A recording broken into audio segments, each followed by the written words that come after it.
काय मग काय असतं, आता हे पहिल्यांदा आलेत नवीन असंच म्हणून थोडक्यात जुनेच आहेत पण खांदे बदललेत. खांदे बदललेत फक्त पहिल्यांदा हे होते आता हे आलेत, खांदे बदललेत, आहे तेच आहेत, काय त्यांच्यात बदल नाही. परंतु ठीक आहे, 5 जानेवारीपर्यंत त्यांनी मराठा आरक्षणाचा प्रश्न मार्गी काढला पाहिजे. कारण 1.5 वर्षापासून या आरक्षणाचा विषय त्यांना मराठा आरक्षणाच्या माहिती आहे, सांगायची गरज नाही आहे.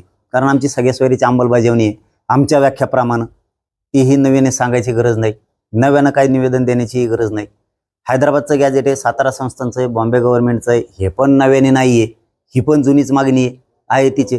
83 क्रमांकाला मराठा आणि कुणबी एक आहे, तो 2004चा अध्यादेश आहे, तो दुरुस्त करून लागू करायचे, ही जुनीच मागणी आहे. सरसकट मराठा समाजाला कुणबीतून आरक्षण देऊ, मागेल त्या मराठा समाजाला, हे मंत्रिमंडळाच्या जे शिष्टमंडळ आलं होतं नंतरवाली, त्याच वेळेस त्यांनी सांगितलं होतं. लाखो पोरांवरती केसेस झाल्या, त्याही मागं घ्यायचं त्यांनीच कबूल केलेलं आहे, नवीन मागणी काहीच नाही आहे. अशा ज्या एकूण 8-9 मागण्या आहेत त्या सरकारकडे, त्या त्यांनी द्याव्यात, आमचं कायच म्हणणं नाही. पण नाही दिलं तर तुम्हाला मात्र खरं सांगतो समाजाचा रोष नाही परवडणार. तुम्हाला वाटत असेल की आम्ही बहुमतात आहेत, अमुक आहेत, तमुक आहेत, शेवटी पूर्वी तुम्हीच बहुमतात होतात, याच मराठ्यांना तुम्हाला खेटावं लागलं. आता मराठ्यांनी तुम्हाला संधी दिली की तुम्ही 5 जानेवारीपर्यंत द्या, तिचं तुम्ही सोनं करायला पाहिजे आणि पुन्हा पुन्हा मराठ्यांचं गोरगरिबांचं मन जिंकलं पाहिजे. आणि मराठा पाठीशी आहे, मराठ्यांशी आम्ही खुनशीपणानं वागतोय हे दिसायला नको.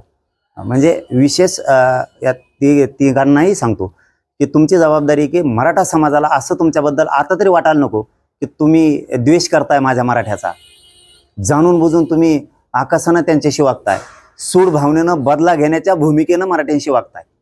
हे आता मराठा समाजात जाऊ देऊ नये. कारण तुम्हीच मराठ्यांची आता मनं जिंकले पाहिजेत आणि मराठा समाज तुमच्या पाठीशी असला पाहिजे, ही जाणीव तुम्हाला यावेळी 100% झालेली, नसल्यावर काय होईल याचीही जाणीव त्यांना झालेली. म्हणून त्यांनी मराठा समाजाचा प्रश्न मार्गी काढून मराठा समाज त्यांच्या पाठीशी ठेवावा ही आमची अपेक्षा आहे. जर का एकदा विरोधात पुन्हा गेला तर वाटत असेल भाऊ पण अवघड आहे, सत्ता चालवणं सुद्धा अवघड आहे. मग पाटील, शेवटचं उपोषण देखील तुम्ही फडणवीसांना एक संधी म्हणून ते उपोषण केलं होतं. फडणवीसांना पुन्हा तुम्ही 1 महिन्याची संधी देताय का, वेळ देताय? शेवटी आता तुम्ही तर म्हणलात ना, समजा ते बोललेत, चांगली गोष्ट आहे ना. जर आता उशिरा व्हायना दुरुस्ती केली, ते काय तर म्हणतात ना, देर आली काय दुरुस्त आली, तर ठीक आहे ना, उशिरा का होईना.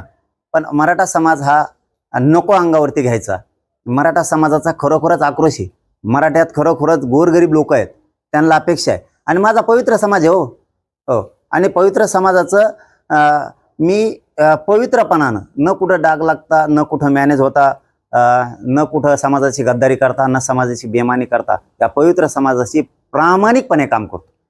कोणी किती नाव ठेवलं काय आणि कोणी काय आरोप केले काय, मी त्याच्याकडे लक्ष देत नाही आणि माझा समाज सुद्धा देत नाही. माझ्या समाजाला माहिती आहे मी इमानदारीनं समाजासाठी काम करतोय आणि समाजाला माहिती किती मोठं काम झालेलं आहे, जे झालेलं आहे ते पुढेही होणार आहे.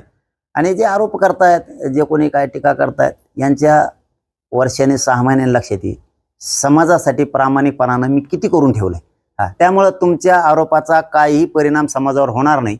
या उपोषणाची तारीख आता डिक्लेअर झाली की या उपोषणात दिसत माझा मराठा समाज मला कधीच उघडा पडू देणार नाही. गोरगरीब पुन्हा लाखात नाही कोटीत तुम्हाला अंतरवाली दिसते. बघा, हे शब्द लिहून ठेवा तुम्ही, कोटीत पहिल्यांदा मराठा दिसणार आहेत. कारण सरकार स्थापन झाल्याच्या नंतर पुन्हा आपल्या लेकरावरती वाईट वेळ येऊ नये, आरक्षणापासून आपले लेकरं वंचित राहू नये, म्हणून मराठा समाज ताकदीनं अंतरवली येणार आहेत, ताकदीनं. आणि हे पुन्हा एकदा देश बघणार आहे की मराठे आमरण उपोषणाला जे मला घेरायचा प्रयत्न केला गेलाय, मला जे उघडं पाडायचा प्रयत्न केला गेलाय, मला एकटं पाडायचा प्रयत्न केलाय, माझा समाज हे गावागावात सहन करत नाही. मी आता गावागावात जातोय. मी कालच तुमच्या डोंगरगावला होतो, बदनापूर तालुक्यातल्या, आणि गेवराई तालुक्यातले राजपिंपरीला होतो. एकही माणूस शेताकडं माता माऊलीशिवाय गेलेला नव्हता, माता माऊल्यांसह. म्हणून माझा मराठा समाजाला मला एकटं पाडलेलं सहन होत नाही. तुम्हाला लाखात नाही तर कोटीत फक्त तारीख डिक्लेअर झाली की तुम्हाला मराठी अंतरवालीत दिसले पाहिजे.